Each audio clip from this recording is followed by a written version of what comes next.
السلام علیکم دوستو، اتنے سارے موضوعات روز روز آ جاتے ہیں کہ چوائس کرنا بھی مشکل ہو جاتا ہے کہ کس موضوع کو چھوڑیں، کس پہ بات کریں۔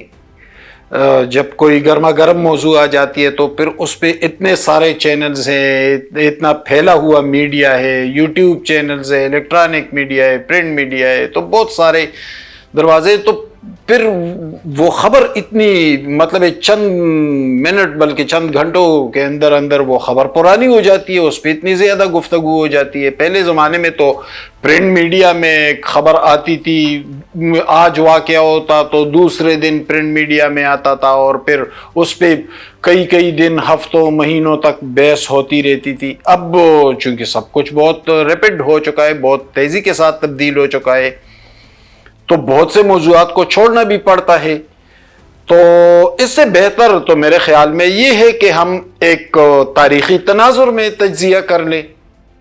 مثلا کل بحریہ ٹاؤن والا معاملہ سامنے آیا تھا، المشرق بینک کا، تو وہ تو ظاہر ہے کہ یہ خبر تو آپ تک بھی پہنچ چکی ہوگی کہ وہ 190 ملین پاؤنڈ جو تھے وہ ملک ریاض کی بہو یعنی علی ریاض کی وائف کا اکاؤنٹ تھا، اور پھر وہاں سے ادائیگی ہوئی تھی۔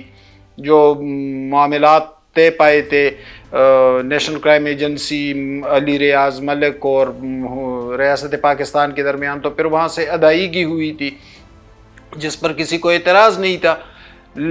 اچھا، وہ معاملہ ہے بحریہ ٹاؤن کے حوالے سے۔ دوسرا معاملہ، آج کمشنر کراچی نے اپنی رپورٹ بھی جمع کرا دی سپریم کورٹ میں کہ تقریباً 16,000 کنال زمین بحریہ کو دی گئی تھی، لیکن 19,000 کنال سے زائد زمین ہے ان کے پاس۔ تو یہ معاملات، لیکن اس پہ بہت ساری بات ہوتی رہی مختلف چینلز پہ۔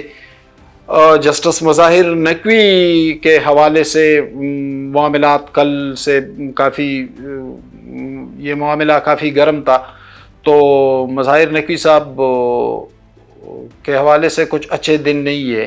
وہ جو سپریم جوڈیشل کونسل کے 5 ممبران تھے نا، تو اس میں 2 ممبران پہلے مظاہر نقوی صاحب کے ساتھ تھے، جس میں ایک معزز جج جسٹس اعجاز الاحسن صاحب تھے، اور دوسرے لاہور ہائی کورٹ کے چیف جسٹس امیر بھٹی صاحب تھے۔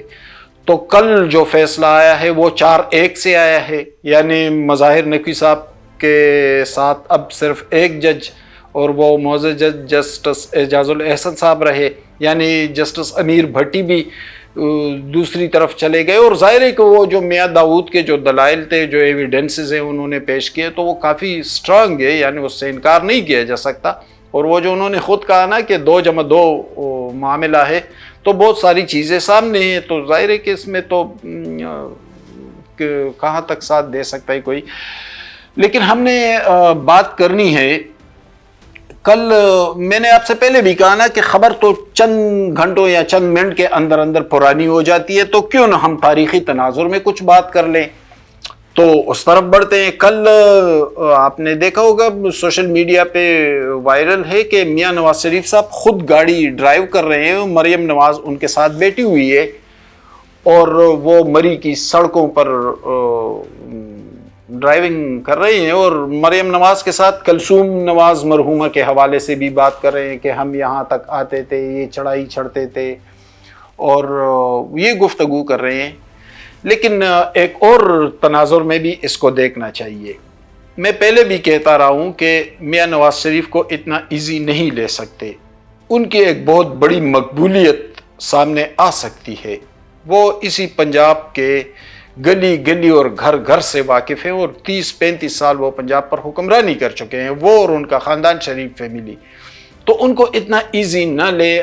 میں اکثر صحافی دوستوں سے بھی کہتا رہا ہوں کہ عمران خان کی مقبولیت پہ اتنا تکیہ نہ کریں، نواز شریف کو بھی میدان میں آنے دے، بہت کچھ بدل جائے گا۔ تو کل جو نواز شریف صاحب مری میں یہ جو ڈرائیونگ کرتے ہوئے دیکھے جا رہے ہیں نا، اور وہ مریم نواز کے ساتھ گپ شپ لگا رہے ہیں، تو دراصل وہ پنجاب کے میدان میں اترنے سے پہلے ایک چھوٹی سی نیٹ پریکٹس دکھا رہی ہیں۔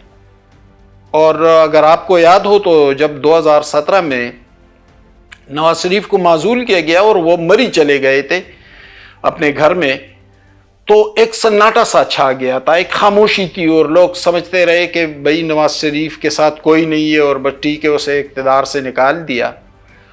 اور پھر نواز شریف چند دن بعد مری سے روانہ ہوئے اسلام آباد کے لیے. غالباً ان کی پارٹی کا اجلاس ہو رہا تھا, اس کے لیے آ رہے تھے. تو جب وہ مری سے روانہ ہوئے تو میں نے ایک کالم میں بھی لکھا تھا کہ ان کے ساتھ گاڑی میں بیٹھے ان کے ایک ساتھی نے مجھے بتایا تھا کہ میاں صاحب 5-6 مرتبہ پانی پی چکے تھے, کیونکہ ایک تو اقتدار سے نکالے گئے تھے, پریشانی بھی تھی, مقبولیت بھی کوئی خاص دکھائی نہیں دے رہی تھی. لیکن جب وہ بارہکہو کے پاس پہنچے, اسلام آباد کے بالکل قریب, تو ایک جم غفیر نکل آیا تھا, ایک بہت بڑی گیدرنگ نکل آئی, اور یہاں سے ان کی مقبولیت اور ان کی پاپولیرٹی نے جم کیا. اور پھر جب وہ جی ٹی روڈ پر نکلے اور ووٹ کو عزت دو کا بیانیہ اٹھایا, تو یہی نواز شریف تھے. جب عمران خان اقتدار میں آئے اور الیکشن ہوئے تو 15 میں سے 14 سیٹوں پر اس نے عمران خان کو ہرا دیا تھا. تو اس کی مقبولیت, یہ جو میں بار بار کہہ رہا ہوں کہ اتنا ایزی نہ لے, تو یہ جو مری میں وہ تو غالباً وہ وہی دکھا رہے ہیں. اور یہ ہمارے سیاسی واقعات میں بہت ہوتا رہا ہے. بھٹو صاحب جب ایوب کابینہ سے نکلے تھے تو بالکل اکیلے تھے, اور شام کو انہیں راولپنڈی ریلوے اسٹیشن پہ مصطفیٰ کر نے بٹھایا. وہ اکیلے تھے اور وہ چلے گئے لاہور. لیکن جب وہ لاہور ایئرپورٹ, یہ لاہور ریلوے اسٹیشن پر اترے تو ایک جم غفیر نکل آیا لاہور میں, اور یہاں سے ان کی پاپولیرٹی نے جم کیا, اور پھر پیپلز پارٹی بھی بنی اور اقتدار میں بھی آئی, اور اب بھی اقتدار میں آ رہی ہے. اور مطلب کئی مرتبہ اقتدار میں آئی اور ایک مضبوط جماعت ہے اب بھی 50 سال بعد بھی. تو یہ جو نواز شریف صاحب دراصل وہ اپنے کارکنوں اور اپنے پیروکاروں کو ایک پیغام دے رہے ہیں اپنے اعصاب کا, اور وہ بڑے جہاندیدہ سیاستدان ہیں.